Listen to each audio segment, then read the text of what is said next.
Savoir avec l'âge. 5 choses que vous apprendrez avec l'âge. En fait, pas nécessairement avec l'âge, mais je pense que ce serait plus avec l'expérience, plus avec la maturité. 5 choses que vous apprendrez avec la maturité. L'âge est donné à tout le monde. Tout le monde vieillit, vous savez. Même les idiots aussi vieillissent. La maturité, par contre, est réservée à des gens très particuliers. 5 choses à savoir avec la maturité. Première chose. Vous ne pouvez pas faire des bonnes amitiés avec des gens faux. Impossible. Vous êtes peut-être quelqu'un de bien.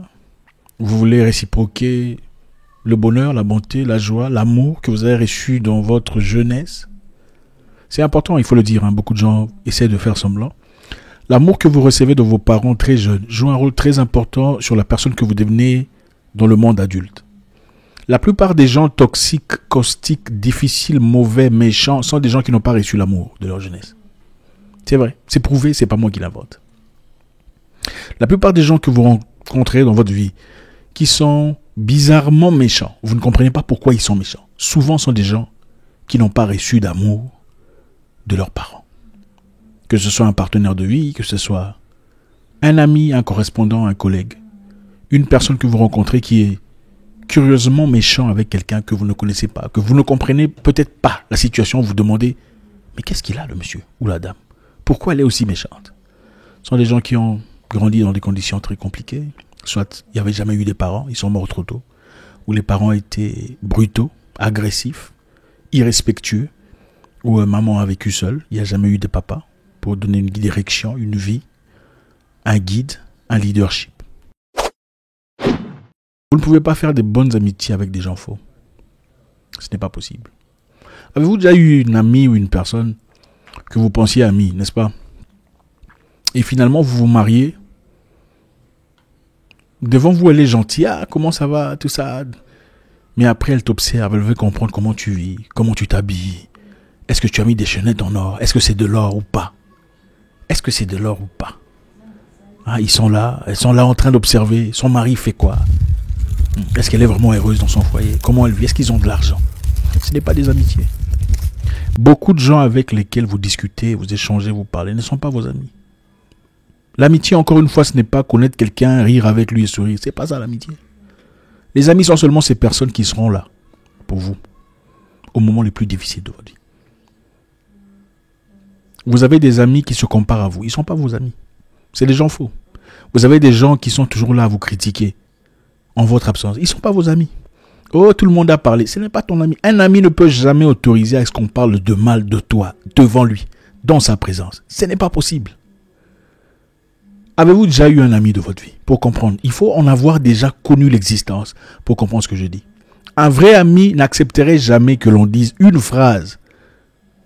Une peut-être, oui, ça peut sortir. Une deuxième phrase de négatif sur toi en sa présence. Il va recadrer l'histoire et demander pourquoi vous dites ça. Qui vous a dit ça? Qu'est-ce que vous en savez? C'est ça un ami. Et même si vous êtes dans des conditions très difficiles, un vrai ami viendra te défendre en public et te corriger en privé. Beaucoup ici n'ont pas d'amis. Vous avez des correspondants, des gens que vous avez connus, des gens avec qui vous avez fait l'école primaire, des gens avec qui vous avez été à l'école. Ça ne veut pas dire qu'ils sont amis. Peut-être parmi eux, il y a des gens qui peuvent être vos amis. Ils ne sont certainement pas tous vos amis. Vous avez 5000 amis sur Facebook. Contrairement aux Blancs, et je dois le dire comme ça, excusez-moi. Chez les Caucasiens, leurs amis généralement, on n'inclut pas les Français, ils sont comme nous. Généralement, vous trouverez leurs amis sont des gens avec qui ils correspondent. C'est des gens qui peuvent leur ouvrir des opportunités. Ah, je n'ai pas un boulot. George Mayhem a un boulot quelque part. Il te demande, mon cher, qu'est-ce que tu veux? Tu n'as pas de boulot? Ok, je veux parler à un ami à moi. Il va te chercher. C'est comme ça qu'eux fonctionnent. Leurs amis sont des vrais amis pour la plupart des cas. En tout cas sur Facebook. C'est des gens qui connectent. C'est un monde que je connais très bien. Et je comprends dans beaucoup de circonstances. C'est comme ça que ça fonctionne. Par contre, chez nous, nos amitiés sont souvent des gens avec qui on a parcouru les rues de l'école il y a très longtemps, mais qui reviennent, pas nécessairement pour votre bien, mais pour savoir comment ça se passe dans ta vie. Oh, tu évolues bien apparemment, hein, sa vie est bien apparemment. Ou voilà, elle s'est mariée à un monsieur là qui lui arrive même pas à la cheville. Elle a gâché sa vie. Elle aurait dû épouser un milliardaire en francs CFA. Oh, oh. Bref, mais voilà. Elle est bien, mais je suis mieux qu'elle. Si vous êtes mieux qu'elle, alors là, vous êtes probablement dans des histoires illicites, ou vous êtes une prostituée, ou vous vendez votre corps. C'est ça la réalité de cette communauté. Et il faut pas... Je suis désolé. Vous êtes témoin vous-même de ce que c'est. On ne peut pas faire des bonnes amitiés avec des gens faux. Ce n'est pas possible. Arrêtez de forcer. Arrêtez de vous excuser. Arrêtez de trouver... D'accord, je ne suis pas en train de vous dire qu'il faut arrêter de vous évaluer, de vous remettre en question.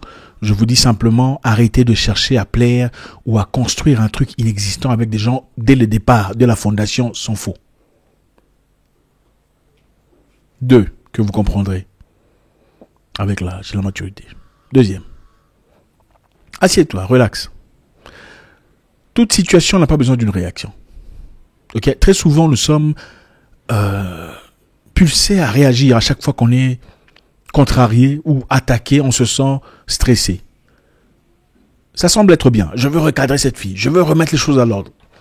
Dans certains cas, c'est bien. Pour la plupart des cas, ça ne sert à rien.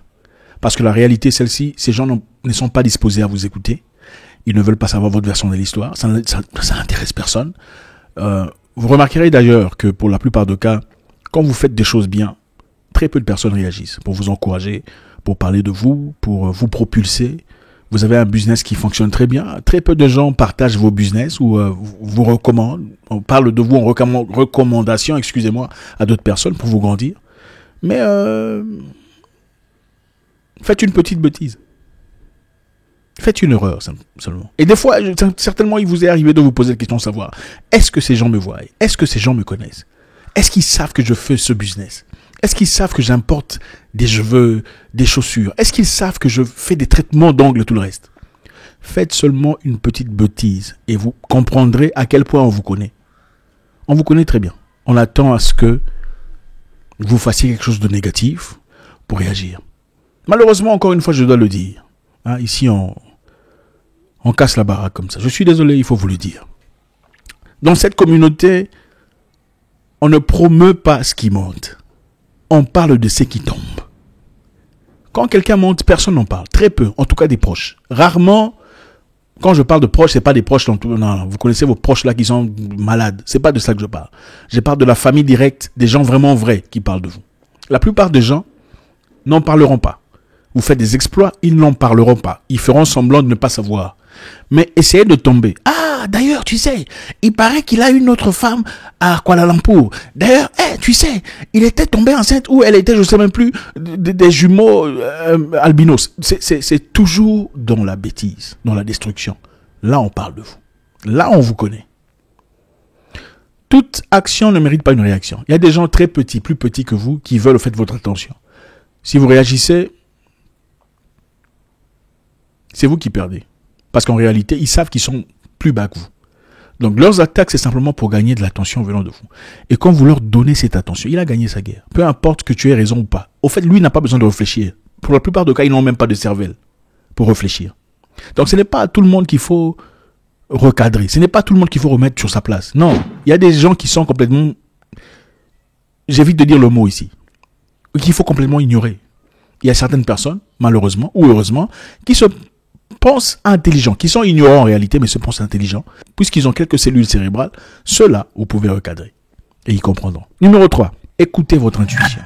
Vous comprendrez avec l'âge et la maturité qu'il faut écouter son intuition. C'est très important.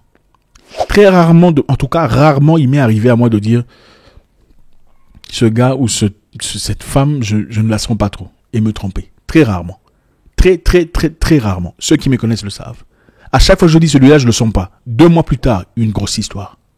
Toujours et toujours. Écoutez votre intuition. J'ai parlé de l'intuition, c'était quoi l'autre fois? Il y a très longtemps dans une vidéo très intéressante sur comment c'est lié à des organes que les gens ne comprennent peut-être pas. C'est pas important qu'on le dise aujourd'hui. Votre intuition n'est pas là pour rien. Ce n'est pas là pour rien.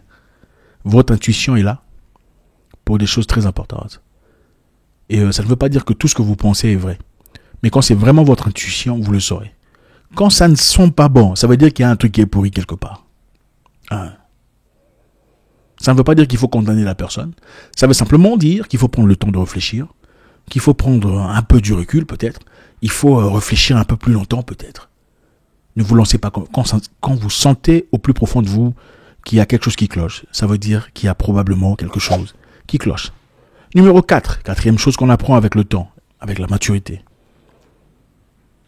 Plus vous grandissez, plus vous gagnez de maturité, moins vous avez besoin d'être accepté. Moins vous avez besoin d'être compris, moins vous avez besoin d'être aimé. Plus vous gagnez de maturité, moins vous avez besoin d'être accepté, moins vous avez besoin d'être inclus, et moins vous avez besoin d'être aimé. C'est ça. Maintenant, c'est normal. L'être humain, généralement, a besoin de faire partie d'un groupe. D'accord ? Voilà pourquoi, quand vous faites quelque chose et les gens que vous connaissez vous blâment pour ça, à tort ou à raison, vous avez tendance à vous revoir, c'est-à-dire à changer de veste, changer de position, retourner la veste, c'est-à-dire je pensais qu'il fallait partir à gauche, peut-être qu'il faut rentrer à droite. Faites très attention parce que le fait que 7, 8, 9 personnes pensent une chose et que vous pensez le contraire ne veut pas dire qu'ils ont raison pendant que vous avez tort. Attention, 10 personnes peuvent avoir complètement tort sur un sujet pendant que vous avez raison. Avec la maturité, vous comprenez que vous n'êtes pas obligé de faire des choses pour vous sentir inclus. Vous n'êtes pas obligé d'aller en boîte, acheter du champagne pour tout le monde, pour qu'on dise « Ah, lui aussi, il a de l'argent ». Pendant que vous traversez des moments probablement difficiles dans votre vie, ou qu'il y a des choses plus importantes à faire. Avec la maturité, vous comprenez que ce n'est pas une obligation d'être compris par les gens. Parce que le plus profond, le plus important, c'est d'être compris par soi-même. Être pur dans sa conscience, hein, vivre selon ses valeurs. Donc, quand on pense que vous êtes au top ou à la mode, n'a aucune importance. Ce qui est important pour vous, c'est vous. Que les gens disent elle fait ça pour ça, elle veut montrer. On s'en fout parce que le plus important, c'est ce que vous pensez. Vous savez, nous vivons dans un monde où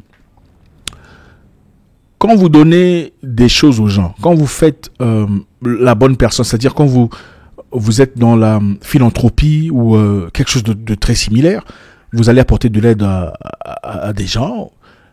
Les gens vous critiquent, disant « Ah, il veut montrer aux gens qu'il a de l'argent. Voilà pourquoi il fait ça. » Et si vous ne faites rien, qu'est-ce qu'il faut ? Ils disent que tu n'as rien. Ah, en fait, tu n'as rien. Alors, qu'est-ce qu'elle a déjà fait ? Donc, que vous fassiez A ou B ou Z, les gens auront toujours des choses à dire. Ok, pour une personne qui n'est pas prête à vous comprendre, pour une personne pas prête à vous comprendre, il n'y a aucune justification d'essayer de vous justifier. Vivez votre vie. Si on n'aime pas, ils n'ont qu'à aller couper le courant chez vous. On s'en fout. Donc, comprenez une chose. Avec la maturité, vous comprenez, vous n'avez pas besoin d'être inclus. On s'en fout. Vous n'avez pas besoin d'être compris. On s'en fout. Au fait, ceux qui vous aiment n'ont pas besoin de justification.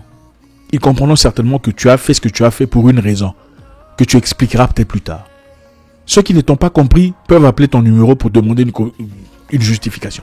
Et s'ils n'ont pas ton numéro pour comprendre, alors ils ne sont pas assez près de toi pour te juger. Ils ne te connaissent pas. Numéro 5. Et on va finir. J'espère que vous aimez ce qui se passe.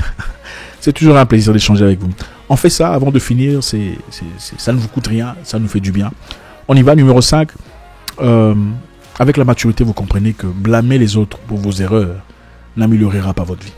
Donc vous asseoir là à dire « Ok, ma vie a été gâchée parce qu'un homme est venu dans ma vie. Il m'a abandonné, il est parti. » n'améliorera pas votre vie. Dire que voilà, ma vie n'a pas avancé parce que mes parents sont morts trop jeunes ne fera rien de positif. Je n'ai pas pu accomplir mes objectifs parce que mes amis m'ont trahi, n'améliorera malheureusement pas. Vous avez peut-être raison dans cette histoire, mais ça n'améliorera pas votre vie. Les hommes intelligents et sages font quoi ?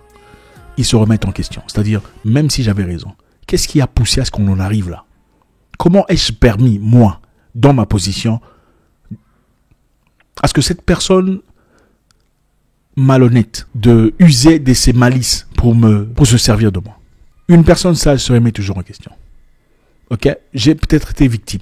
Le papa de mon enfant est parti. Mais dans tout ça, qu'est-ce que moi j'ai fait ?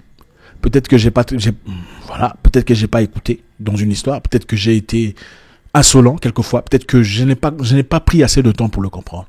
J'aurais peut-être dû attendre. J'aurais peut-être pas dû précipiter les choses. J'ai peut-être été trop ouverte ou quelque chose de comme ça. Dans tout ce qui s'est passé, une personne mature se remet toujours en question quelque part. Si vous ne vous remettez pas en question, vous pensez que c'est toujours la faute des autres. Ah oui, il m'a manipulé. Ah oui, il m'a fait ça. C'est bien. Bon courage dans cette façon de réfléchir. Mais croyez-moi, même si vous changez de personne, vous revivrez les mêmes histoires avec différents personnages. Ce ne sont pas les personnes qui sont les problèmes. Le problème, c'est au plus profond de vous. Vous avez été un plat assez prêt, assez bien pour être dégusté dans la méchanceté et la manipulation. Alors, comment est-ce que je fais pour devenir une personne amère, assez amère pour ne pas être dégusté dans la manipulation? C'est une façon de réfléchir. Merci infiniment les amis, c'est toujours avec beaucoup de plaisir qu'on échange. Vous savez comment ça se passe. À très bientôt. Zach Boukassa. God bless.